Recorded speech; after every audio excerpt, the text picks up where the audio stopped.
Yo tout le monde, j'espère que ça va. On se retrouve aujourd'hui pour parler de la Air Max One. Donc cette paire là elle est sortie en 1987 et elle a été designée par Tinker Hatfield.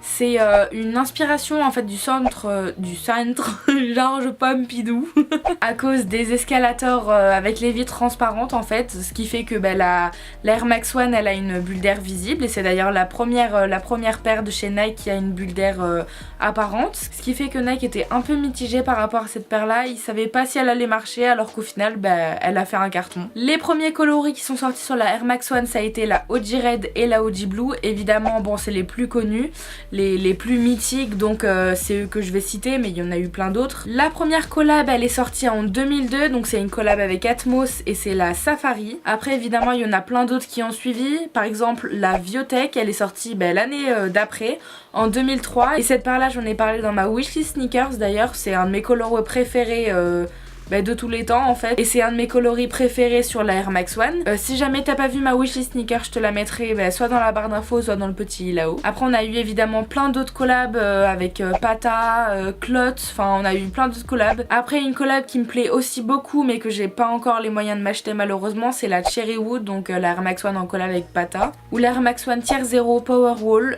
Les coloris sont super sympas, ils vont super bien ensemble en fait. Jusqu'en 2008-2009 les paires avaient un beau shape en fait, bien arrondi, et après Nike a changé ses moules, je sais plus exactement pourquoi, je crois qu'ils ont délocalisé leurs usines ou un truc comme ça, du coup ils ont changé les moules et ce qui fait que le shape était pas aussi bien arrondi, il y a d'ailleurs pas plu aux adeptes de la Air Max One et la paire a perdu un petit peu de sa popularité. Pour en revenir à maintenant en 2017, le shape est redevenu beaucoup mieux.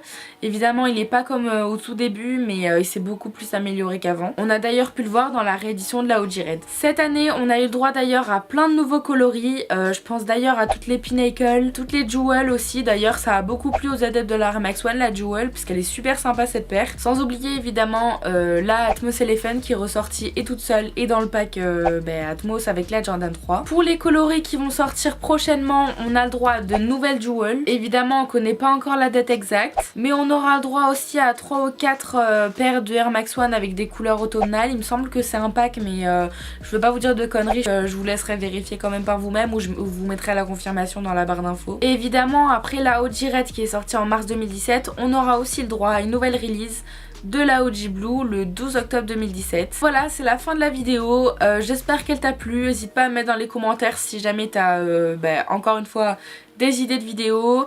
Je te laisse aller checker dans la barre d'infos, je te laisserai mes réseaux sociaux. N'hésite pas à mettre dans les commentaires si jamais ce type de vidéo il te plaît, de faire des revues sur plein de paires différentes. Et si jamais t'as des questions, je te laisse mettre ça dans les commentaires. Et puis voilà, on se retrouve bientôt pour une nouvelle vidéo.